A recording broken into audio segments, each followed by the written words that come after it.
tsy ara-dalàna ny HVM ho Kristina Razanamasoa androany manitsaka lalàna velona ny fomba nananganana izany noho ny fisiny ny solombavam-bahoaka ny vondrona parlementaire indroa tsy manak'izany kosa nefa ireo ao anatin'ny vondrona parlementaire HVM tsy mbola vondrona parlementaire ireo nanolotra ny prime ministre hoy izy ireo.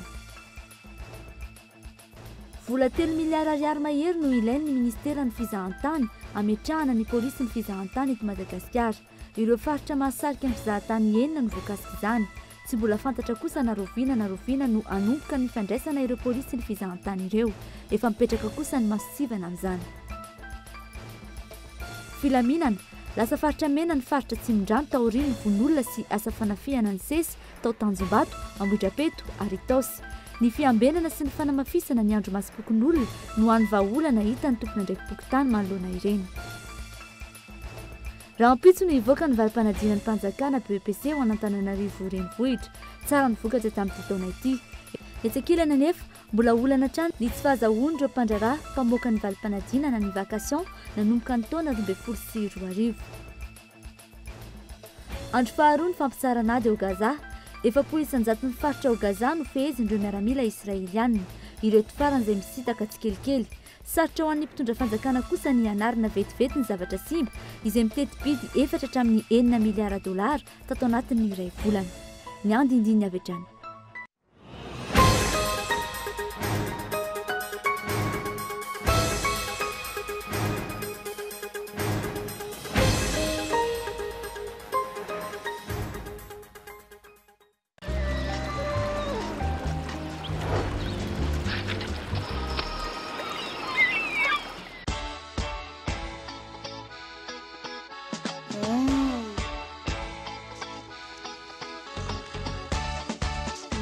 Sy mandroatra reky izy nasasalambandry izany. Satria mampiasa vovon-tsavony MAC sady mampalefaka ny hoditra. Ny lamba madio avy hatrany kely fotsiny dia ampy. Na ny vatiko aza afa-po mampiasa vovon-tsavony MAC. Vovon-tsavony MAC, ilay vovon-tsavony manala ny tasy rehetra.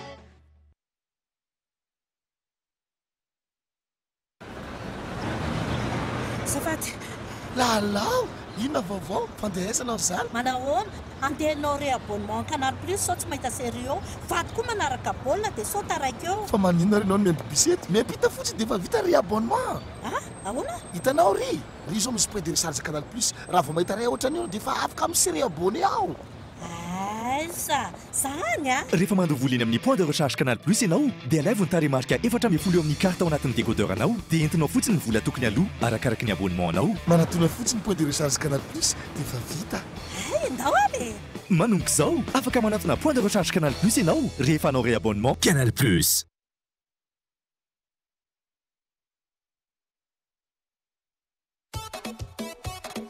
C'est tadiavinao hitanao avokoa. Premier choix, première qualité, TV LED, marque originale, subwoofer, synthétiseur, lecteur, sonorisation. Hitanao any magasin Baolay ny tsara trano.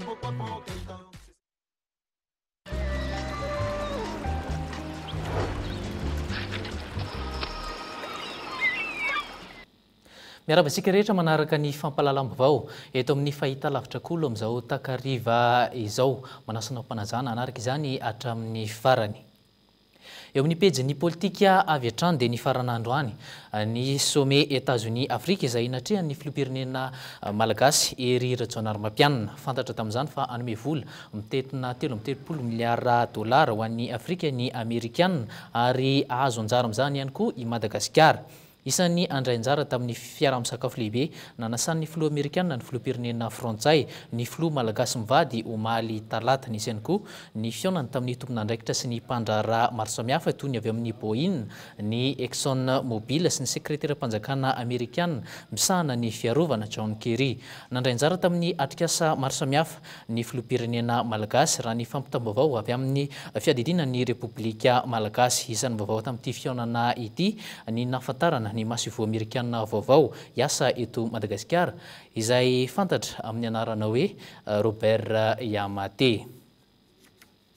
mbola hijanony eo amin'izay pejy ny politika izay trany tsy manara-dalàna ny fijoroan'ny vondrona parlementaire HVM raha nambarana ny filohan'ny anteny miram-pirenena teo aloha Ramatoa Razanamaso Christine. Ity vondrona parlementaire ity moa izay efa nanangona ireo solombavambahoaka tsy miankina toy ny UDI izay efa ao amin'ny antoko patram ary ny GPS. Nanao be fiavy kosa ny solombavambahoaka mpiambana ao amin'ny vondrona parlementaire ny hery vaovaon'i Madagasikara namaly izany fanambarana izany. Andindininy.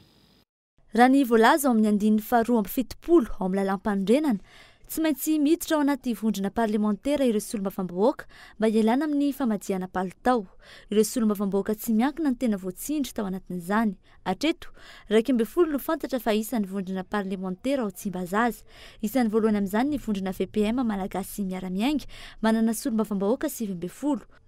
Ny mapara 1, ny mapara 2, mapara 3, ny antoko maitso manana ny mpikambana 5, ny lidera fanilo manana mpikambana 5, ny HVM sy ny 6. Ity farany izay manana solombavambahoaka 30. 20 ao amin'ny UDI ary 10 kosa avy amin'ny GPS. Ity vondron'ny antokon'ny filoha ity izay nokian'ny Ramatoa Razanamaso Christine ho tsy manara-dalàna androany. Iza io amin'ny groupe parlementaire HVM io? Reo député efa niditra mitoko parti politique patram no mbola niditra mitoko parti politique miditra mitoko HVM inona ny dikan'izany? Voalaza ny article 72 anie zany fa ireo olona ireo zany dia nanao le famadihana palitao manao appel zay mampiantso andreo instance dirigeante mba ilazany indrindra io HCC io ilazany io HCC io hoe ity famadihana palitao transhumance politique ity. Nanilika ny rihitra tany amin'ny vondrona mapara kosa ny solombavambahoaka voafity tany Tolaniaro mpiambana ao amin'ny vondrona parlementaire HVM. Tsy tamin'ny anaran'ny antoko na vondrona politika na halany azy ireo ka tsy tokony ametraka olana ny fidirana HVM raha ny nambarany hatrany. Ny niditra rehetrarehetra anatin'ny groupe parlementaire HVM dia ny député lany tanatin'izay maleotena zay tamin'ny fifidianana. Zany hoe tsy tamin'ny anarana antoko mihitsy. Resaka patram azadino fa député anankiray ihany angeny lany tamin'ny loko patram tamin'ny député. Io député anankiray io ihany no voafatotry ny constitution milaza fa tsy mahazo mivadika anatina groupe parlementaire hafa izy fa tsy maintsy ao anatin'le antoko na halany azy député. Mazava ho azy fa raha tsy vondrona parlementaire ny UDI na ny patram na ny GPS dia miozongozona ihany koa ny mahara-dalàna ny fanendrenan'ny Prime Ministre satria ny lisitra ireo solombavambahoaka ny vondrona ireo ary nilaza ny mahara-dalàna ny vondrona ndraisan'izy ireo tamin'izany fotoana izany no nanolotra ny anaran'ny Prime Ministre.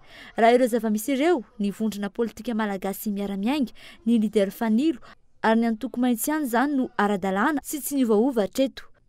Ireo teo aloha momba ny fanendren'ny Prime Ministre Kolo Roger.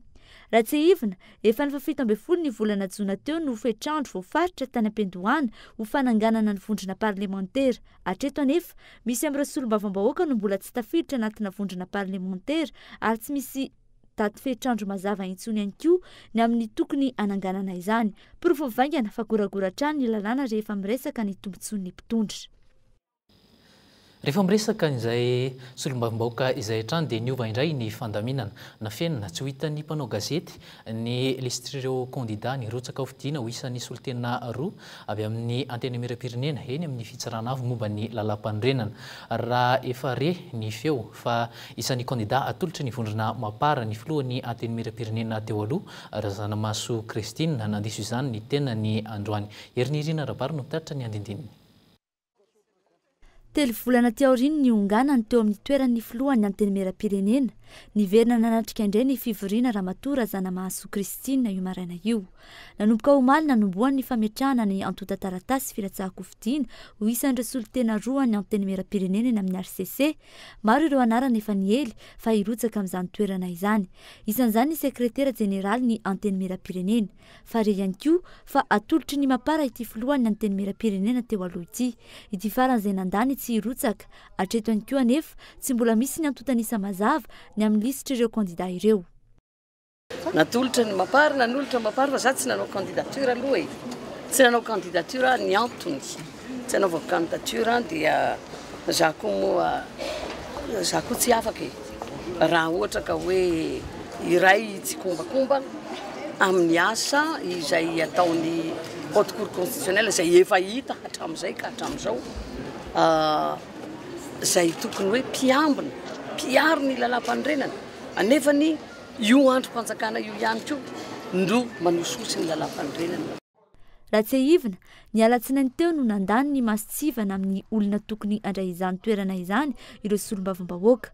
Raha ny lalàna teo aloha no ferana ho 570 taona ka hatramin'ny 580 taona ireo olona roa ireo.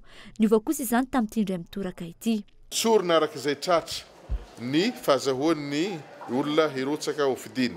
Ka ny masitsivana voalohany amin'izany dia ny fananana ny mari-pahaizana maîtrise amin'ny droit privé na droit public sy IEJ na diplôme mitovylenta aminy ny fananana ny trekef 10 taona.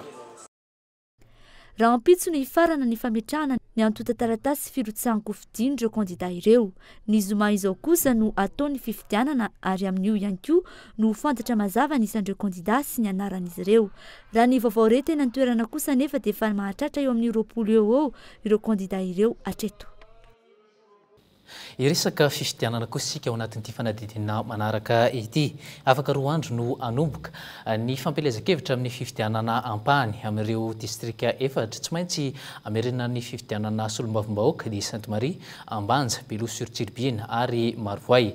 Efa tonga any an-toerana amin'izao fotoana izao ny bulletin unique ampiasaina amin'izany. Taorian'ny fiafaran'ny fivoriana, ny fandinian'ny mpikambana ao anatin'ny senita ny amin'ny andimbo-toerana ity rafitra ity dia azo antoka aloha fa mbola izy ireo no ikarakara izany fifidianana averina izany. Zorakotondrina. Amin'ny faha-20 ny volana aogositra ho avy izao no tanterana ny fifidianana solombavam-bahoaka ampahany izay naverina amin'ireo distrika efatra izay nisy olana tamin'ny fifidianana no tantarahina farany teo. Raha nambarany solotena ny mpanaramaso ny fifidianana avy amin'ny réseau des compétences électorales francophones na ny RECEF dia tsy misy antony tokony tsy hampahomby ity fifidianana averina ity. Ity farany izay notolorana maro-boninahitra Chevalier de l'Ordre National androany.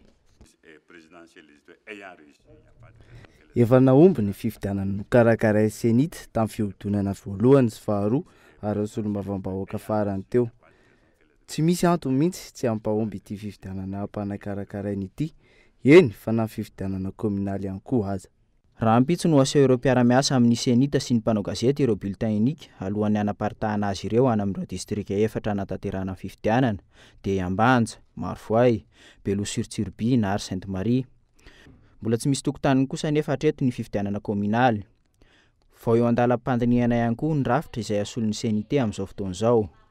Fa itsika ny senita zany dia nijery hoe ahoana no mba hahatonga satria raha fa tsy misy ny vola hoentin'ny communauté internationale satria amina fotoana crise nge no misy zay fa matsimbola zay fa raha amin'ny fotoana normal dia ny fotoana mpanjakana malagasy no miantoka ny fifidianana madiodio ary zay moa no efa faniriko foana hatry ny ela ary fanirinay foana ka dia amin'izay fotoana zay hoe ahoana zany mba fomba hanamaivanana an'ilay fitondram-panjakana malagasy amin'le rafitra mba ho pérenne koa mba ho aharitra le rafitra hipetraka eo satria dia efa voalaza ny article 5 ao anatin'ny constitution tsika ny fisiny zay structure indépendant anomana ny fifidianana izay. Na dia fivoriana andiniana izay fanovana ny senité izay aza no nitanterahana teny amin'ny CCI vato, mbola tsy tafatsangana hatreto ny volavolan-dalàna izay atolotra eny amin'ny anteny mera-pirenena izay anapaka ny fitsipika amin'ny feny rafitra vaovao vao atsangana.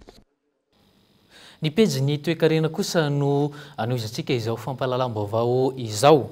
Vita ao anatin'ny 30 andro ny fampidinana ny vidin'ny solika raha ny misy finiavana politika hoy ny filohan'ny Petromad Emar Solovoangy izay nandritra ny fanazavana netiny nandritra ny fandarana tafatafa tao amin'ny onjam-peo Cool FM tamin'ity herinandro ity fotoana izay ilana ny fametrahana ny Mangarara sy ny Kompania Nasional Malagasy izao amin'ny fintantanana ny solika raha ny fanazavana netiny.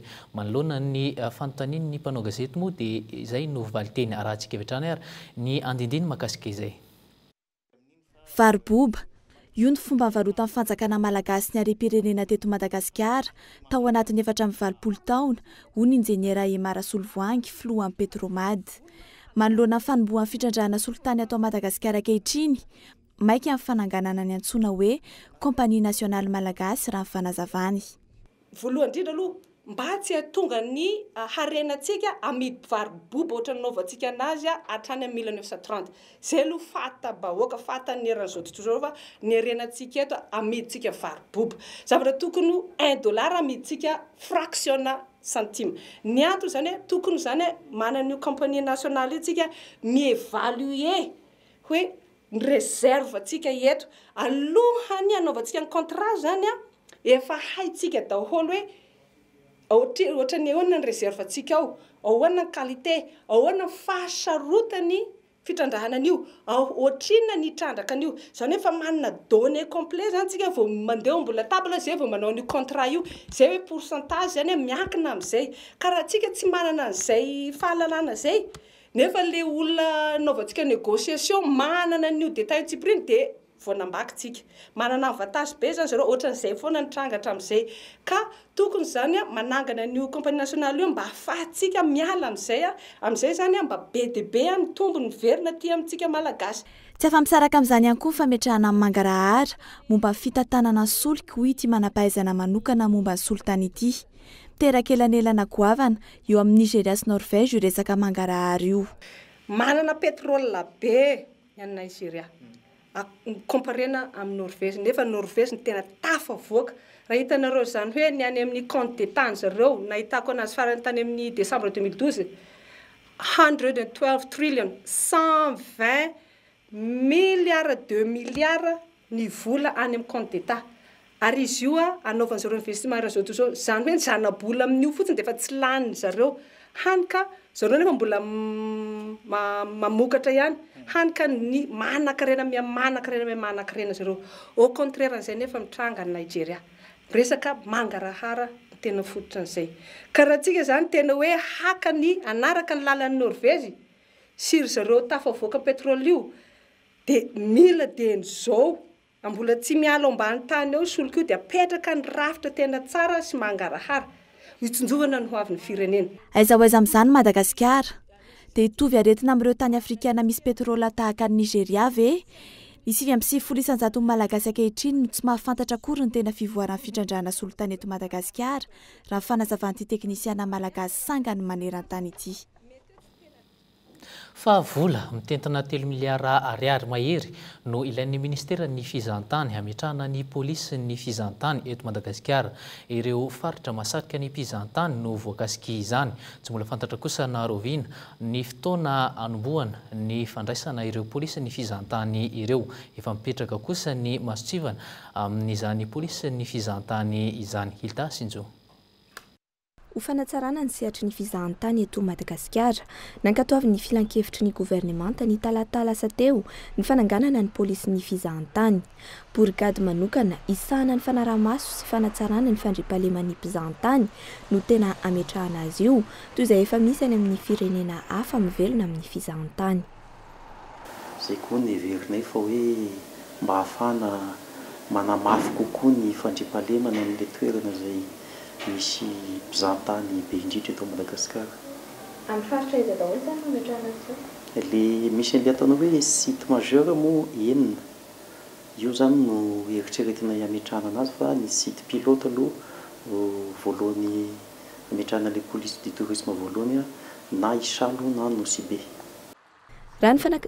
Raha ny fanangonam-baovao tafakatra hatramin'ny 3 miliara ariary mahery ny sarany fametrahana ity brigady manokana ity ireo tanora malagasy 720 ka hatramin'ny 570 taona mahay fiteny vahiny roa no afaka hirotsaka amin'ny fifaninanana ary isy ihany koa ireo fepetra mikasika ny diploma apetraka mikasika izany isy ny fampiofanana omena ireo voaray amin'ny fifaninanana ao anatin'izany ny mitantana anazy zany dia commissaire de police dia misy mpiasa-panjakana dia misy olona koa sy mainsy ho recrutena sur place isy ihany koa zany ny formation amena anazy formation amin'ny 10 andro dia ireo koa karazana tsy hanao asany gity izy akory fa hanome tory lalana sy hanazavazava ohatraohatran'izao ny fomba mampanao amin'ity toerana ity fa matetika moa zay foana koa no ahitana an'le lesoka amin'le sy fakahazona amin'ny mpizahantany sy ny tompon-tany raha tsy ahivina ny enatra amin'ny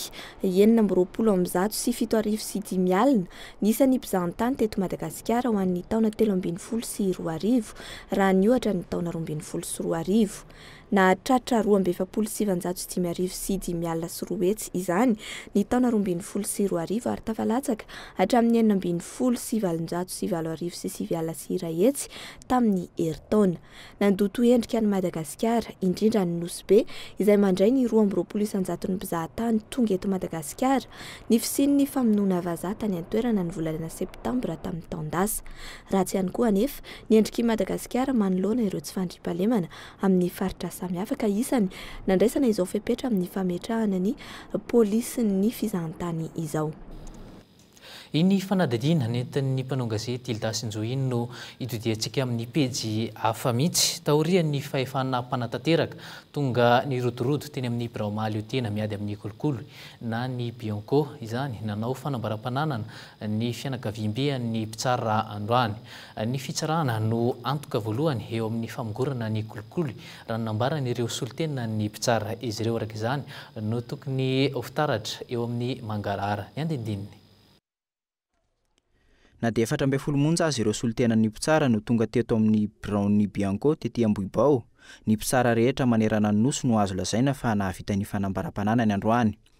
Ireto solitenan'ny mpitsara tonga teto ireto no nitondra ny fanambaram-panana ny fianakaviam-be mpitsara rehetra.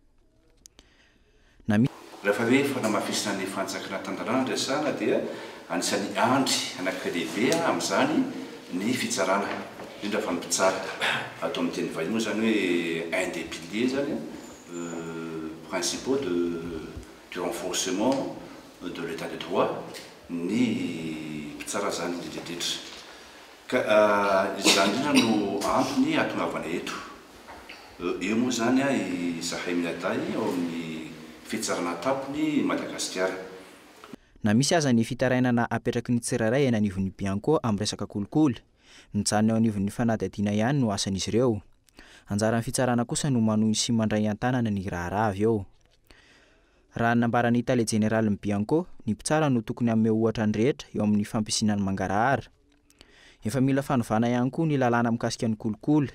Hanatanteraka volavolan-dalàna araka izany ny Bianco ka hanolotra izany eo amin'ny antena meram-pirenena alohan'ny faran'ity taon'ity.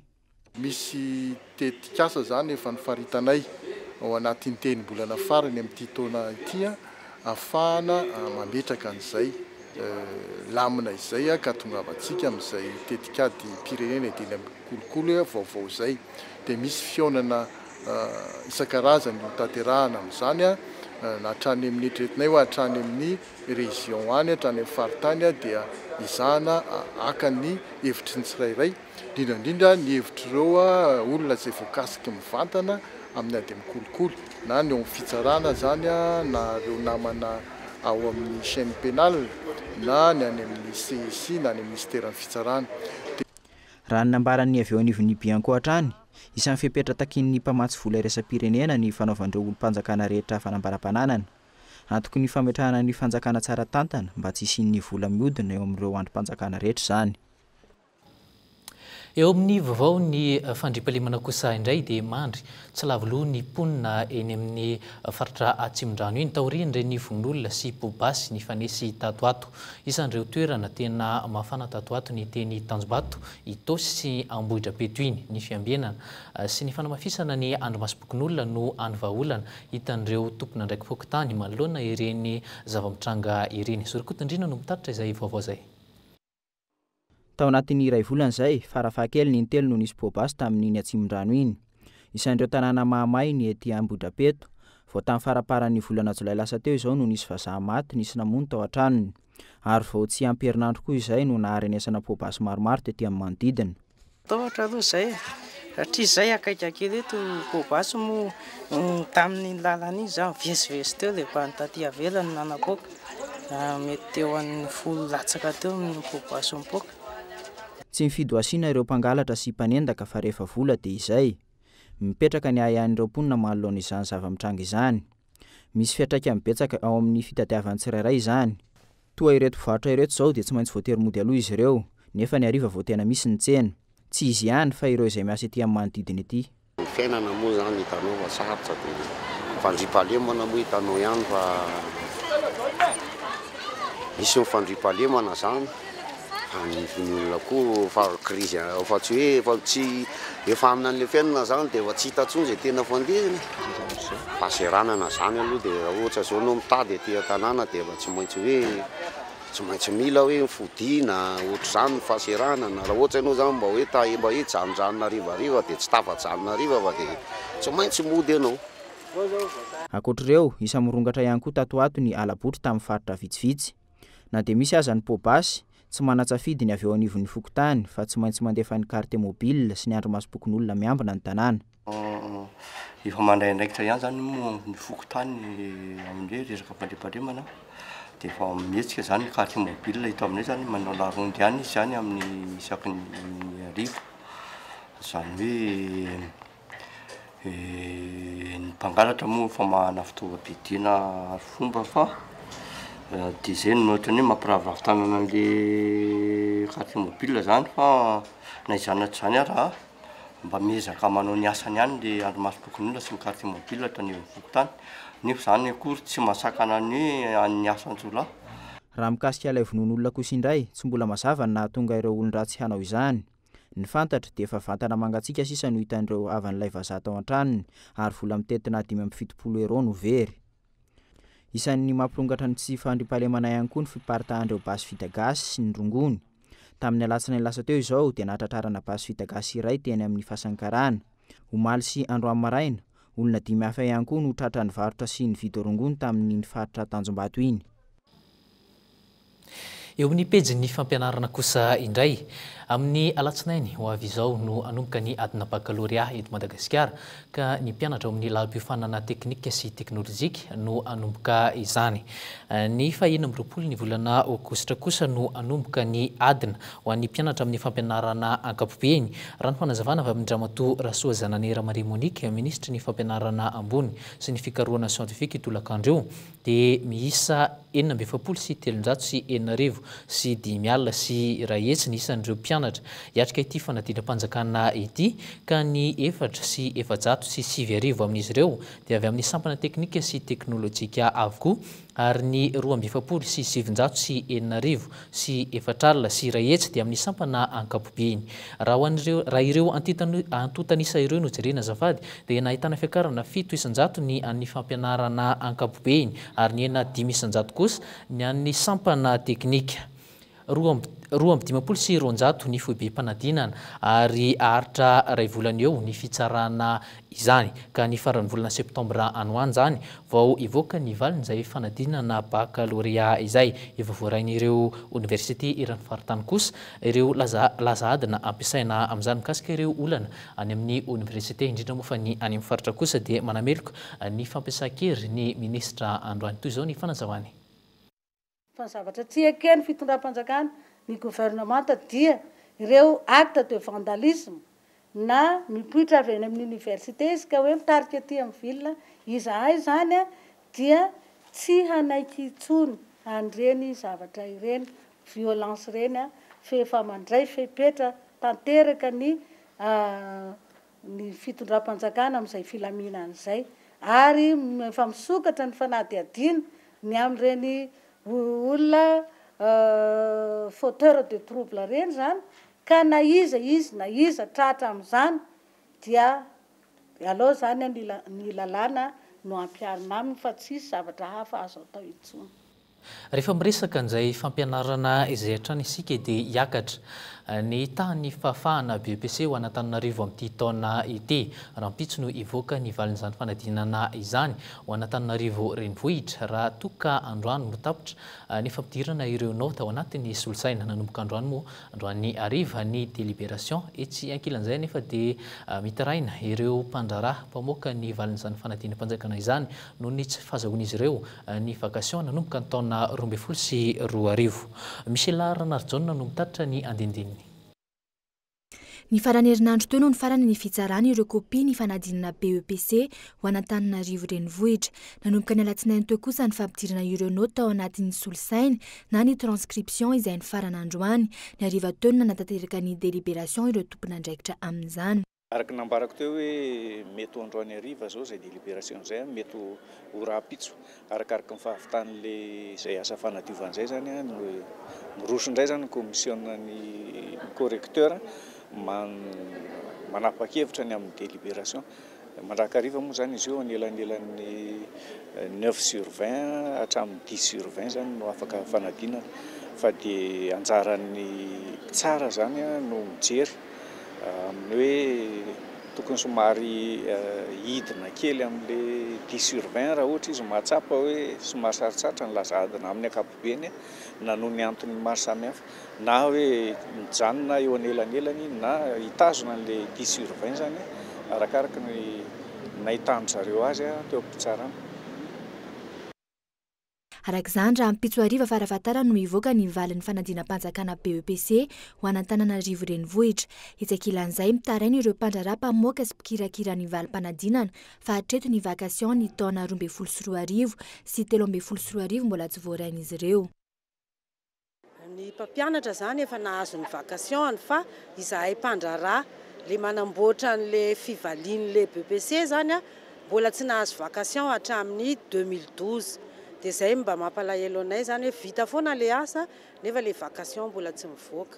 Ny fandehan'ny asanay aloha vita soma tsara ny BEPC 2014 ty fa ny tena problème anay mpiara-miasa rehetra tsy fahazahoanay ny vakasion anay tamin'ny 2013 efa vita asa efa vita zany zay ny olana. Mariana nefa fa tsy misy fiatraikany amin'ny valim-panadinana izany olana izany raha tsy ahivona 2,7 ny tahapahafana ny taona 2024 raha toka 3,7 izany tamin'ny herintaona raha ny eto Antananarivo manokana no resaina. Ny pejin'ny fanatanjahantena no hoentintsika manohy izao fampahalalam-baovao izao. Voalohany Madagasikara ao amin'ny vondrona A mazava ny lalana makany amin'ny ampahifadalana eo amin'ny fiadina ny tompondakan'i Madagasikara amin'ny fiadina ny tompondakan'ny Afrika azafady lasaka ny 12 taona sokajy zazalahy taranja basketball enjana ny ifaninana amin'ny Madagasikara amin'ny tingana manaraka nefa vonina hiatrika izany ireo mpilalao malagasy raha ny fanadidina ny andindininy. Tsy mampiova ny filaharan'ny Madagasikara mitazona lalana voalohany ao amin'ny sokajy misy azy ny fananana amin'ny Afrobasket latsaka ny 12 taona totosaina etsy amin'ny lapan'ny fanatanjahantena satria efa nandresan'ny ekipany Malisy Benin isika ary izao mitarika amin'ny lalana voalohany izao. Raha tsy misy ny fiovana dia ny ekipany Côte d'Ivoire no ifandonantsika eo amin'ny lalao ampahifadalana izany hoe iadiady ihany koa ity lalao ity raha ny fantatra mantsy dia tonga teto Madagasikara omaly ireo mpilalao enina ambiny mandrafitra ny ekipa pirenena ho an'ny Côte d'Ivoire izay anisan'ny lava dia lava nefa tsy atao makivy izany hoy ny mpilalao ao anatin'ny ekipa pirenena malagasy. Zay aloha zany dia efa vonona zay matoa zany niatrika ny Afro basket ity ary nefa niazonay an-tsaina foana iny fa tsy azo atao ny manambanimbany olo ozy ny olo be tamin'ny taloha tsy azo atao manambanimbany olona. Il faut jamais sous-estimer son adversaire. Et on a attaqué, et puis on a gagné. C'était l'esprit d'équipe.